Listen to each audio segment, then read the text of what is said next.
اعلیٰ حضرت رحمت اللہ تعالی علیہ نے جو نقشہ کھینچا، میں تو عش عش کر اٹھتا ہوں۔ اشعار بڑے مشکل ہیں، اشعار بڑے مشکل ہیں، وہ قوم کے پلے میں نہیں پڑتی ہیں، لیکن اس میں اتنی چاشنی ہے۔ اعلیٰ حضرت کہتے ہیں کہ وہ سرور کشور رسالت، کشور زمین کو کہتے ہیں، کہ وہ سرور کشور رسالت جو عرش پر جلوہ گر ہوئے تھے، یعنی اس کائنات ارضی کا سردار حضور اکرم صلی اللہ علیہ وسلم عرش پر جلوہ گر ہوئے تھے، نئے نرالے طرب کے سامان عرب کے مہمان کے لیے تھے۔ یہ سب سارے انتظامات، انتظام، انصراف، استقبال، یہ ساری کیا تھا کہ عرب کے مہمان کے لیے تھے جو حضور صلی اللہ علیہ وسلم۔ پھر کہتے ہیں وہاں فلک پر یہاں زمین پر، وہاں فلک پر یہاں زمین پر رچی تھی شادی مچی تھی دھومیں، ادھر سے انوار ہنستے آئے ادھر سے نفحات اٹھ رہے تھے۔ یعنی صرف یہ کہ صرف زمین والے ہی خوشی کا اظہار نہیں کر رہے تھے، وہ تو خوشی کا اظہار جب حضور واپس آئے تو پھر ہوا نا، تو وہاں فلک کو بھی سجایا اور سنوارا گیا۔ پھر آگے کہتے ہیں کہ خدائی دے صبر جان پرغم، دکھاؤں کیوں کر تجھے وہ عالم، جب ان کو جھرمٹ میں لے کے قدسی جنا کا دولہا بنا رہے۔ جب حضور پہنچے تو پھر قرآن فلک، قرآن قدسی، جیسے ہم دولہا کو سجاتے سنوارتے ہیں نا، اس طرح پہلے انہیں جنا کا دولہا یعنی قدسیان فلک اور حوران و ملک مل کر آقا و مولا صلی اللہ علیہ وسلم کو معراج کا دولہا بنا رہے تھے کہ رب کے حضور جانا ہے۔ اور پھر کہتے ہیں کہ اتار کر ان کے رخ کا صدقہ یہ نور کا بٹ رہا تھا باڑا، اتار کر ان کے رخ کا صدقہ یہ نور کا بٹ رہا تھا باڑا، کہ چاند سورج مچل مچل کر جبیں کی خیرات مانگتے تھے۔ حضور کی پیشانی اقدس سے پھوٹنے والے نور کو دیکھ کر کبھی چاند آتا، کہا کہ میں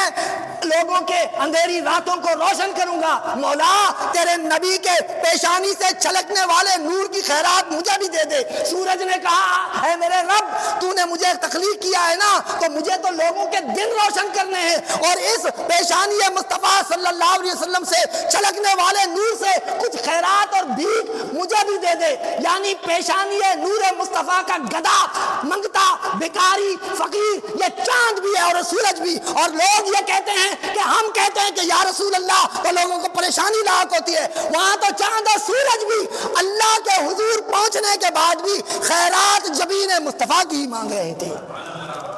وہ یہ کہتے تھے۔ پھر کہتے ہیں کہ وہی تو اب تک چھلک رہا ہے، وہی تو جو بن ٹپک رہا ہے، وہی تو جو بن ٹپک رہا ہے، نہانے میں جو گرا تھا پانی کٹورے تاروں نے بھر لیے تھے۔ یہ تارے جگمگ جگمگ کرتے تارے، یہ تو حضور صلی اللہ علیہ وسلم کے جو نہانے کے پانی سے جو نور ٹپکے اس سے یہ چاند اور یہ ستارے یہ بھی روشن ہو گئے، یہ سب آقا و مولا صلی اللہ علیہ وسلم۔ پھر کہتے ہیں کہ بچا جو تلووں کے ان کا دھون، بچا جو تلووں کے ان کا دھون، بنا وہ جنت کا رنگ و روغن۔ لوگ پینٹ تلاش کرتے ہیں اور اب اعلیٰ حضرت اپنا تخیل ہے، وہ یہ کہتے ہیں کہ پھر بچا جو تلووں کے ان کا دھون، بنا وہ جنت کا رنگ و روغن، انہوں نے دولہا کی پائی اترن، وہ پھول گلزار نور کے تھے۔ یہ پھولوں کے اندر جو خوشبو ہے، جو رانائی ہے، جو مہک ہے، یہ بھی آقا و مولا صلی اللہ تعالیٰ علیہ وسلم کے اترن کی خوشبو ہے۔ یعنی جو اترن آپ نے اتاری، انہوں نے اس کائنات کے تمام پھولوں کو مہکار عطا فرما دیا۔ اعلیٰ حضرت نے کمال کر دیا۔ اب پھر وہ کہتے ہیں تبارک اللہ شان تیری، تجھی کو زیبا ہے بے نیازی، تبارک اللہ شان تیری، تجھی کو زیبا ہے بے نیازی۔ کہیں وہ جوش لنترانی اور کہیں تقاضے وصال کہتے، یعنی موسیٰ علیہ السلام کہہ کہ رب ارنی انظر الیک، رب ارنی انظر الیک، اور کہا لن ترانی لن ترانی، نہیں موسیٰ تو نہیں دیکھ سکتا، مولا یہ صرف تو نے کہا لن ترانی، تو نہیں دے سکتا، یہ نہیں کہا کہ لن ترا ہم کوئی بھی نہیں دیکھ سکتا، یہ نہیں کہا کہ ہاں اس کائنات ارض و سما میں فقط ایک ہی ہستی ہے، وہ میرے حبیب کی ہستی ہے جو مجھے دیکھ لے گی۔ اسی لیے کہا موسیٰ تو نہیں دیکھ سکتا، تو کہتے کہیں وہ جوش لنترانی، کہیں تقاضے وصال کے تھے، کہیں خود جبریل امین کو بھیج کر جاؤ جبرائیل بلاؤ کہ رب تمہیں بلا رہا ہے، وہ ملاقات کرنا چاہتا ہے۔ یہ اللہ تبارک و تعالیٰ نے اب کہتے ہیں یہ اہل عقل کے لیے جو ہر وقت عقل کے گھوڑے دوڑاتے رہتے ہیں، بھئی خواب میں کیا پریشانی ہے؟ ادھر تو ہر سونے والا رات کو سوتا ہے تو وہی سمجھ رہا ہوتا ہے کہ یار میں اسلام آباد کے یو ایس ایمبیسی کے سامنے لیٹا ہوا تھا، یو ایس ایمبیسی کے اسٹیمپ لگ گیا ہے، اور صبح جو ہے میں اٹھا اور جو ہے گھر پہ آیا، پاسپورٹ پہ میرا ویزا لگا ہوا تھا امریکہ کا۔ ہاں یہی ہوتا ہے آج کل، تو یہی ہوتا ہے بھائی، وہ کہتا ہے امریکہ کسی طرح پہنچ جائے بس، ٹھیک ہے جناب امریکہ۔ اب وہ خواب میں خرامہ اسلام آباد سے کراچی بھی آ گیا، یہاں سے انٹرنیشنل ایئرپورٹ سے اتر کر پھر وہاں واشنگٹن ڈی سی چلا گیا، نیو یارک چلا گیا، شکاگو چلا گیا، کہیں بھی ہاسٹن چلا گیا، کہیں بھی چلا گیا ہے، اور وہاں پر جا کر اس نے جاب بھی جوائن کر لی، اور وہ بیٹا مہینہ پورا کرنے کے بعد مہینے کی تنخواہ $10,000 وہ گن رہا تھا کہ ہو پاکستانی جو ہے 20 لاکھ روپے نقد مجھے مل گئے ہیں، ابھی امی کو بھی بھیجنے ہیں، بیوی کو بھی بھیجنے ہیں۔ جیسے ہی اس نے ڈالر گننے شروع کیے، $9,999 گنے، 10ویں ہزار کے ڈالر پہ انگلی رکھی ہوئی تھی کہ آنکھ کھل گئی۔ اور اگر وہ یہ کہے کہ یار رات کو خواب میں امریکہ گیا تھا، تو میں کہوں گا ہاں بھائی جا سکتا ہے، کیا پریشانی ہے بھائی؟ اگر یہ سارا خواب میں ہی ہو تو خواب میں ہر روز لوگ نہ جانے کہاں پہنچ جاتے ہیں، پتہ نہیں کیا کیا ہو جاتا ہے، تو اس میں کوئی اعتراض ہوتا ہی نہیں۔ اسی لیے اعلیٰ حضرت کہتے ہیں خرد سے کہہ دو کہ سر جھکا لے، خرد سے کہہ دو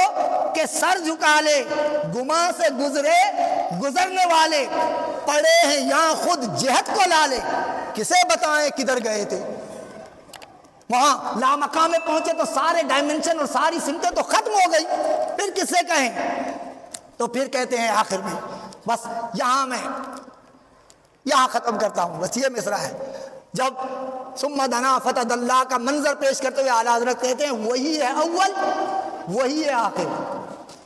وہی ہے اول، وہی ہے آخر، وہی ہے باطن، وہی ہے ظاہر، اسی کے جلوے اسی سے ملنے، اسی سے اس کی طرف گئے تھے۔ اور یہ اعلیٰ حضرت کا صرف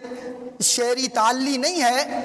حضور صلی اللہ علیہ وسلم نے فرمایا، اور حاجی امداد اللہ مہاجر مکی رحمۃ اللہ تعالی علیہ، یہ دونوں مکاتب فکر کے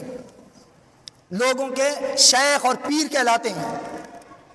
حاجی امداد اللہ مہاجر مکی رحمۃ اللہ تعالی علیہ کہتے ہیں رسول اکرم صلی اللہ تعالی علیہ وسلم، وہ امام قسطلانی کا حوالہ اور امام شارانی کا حوالہ، عبد الوہاب شارانی کا حوالہ دے کر اور امام قسطلانی کا حوالہ دے کر کہتے ہیں کہ حضور صلی اللہ علیہ وسلم نے فرمایا من رآنی فقد رأى الحق،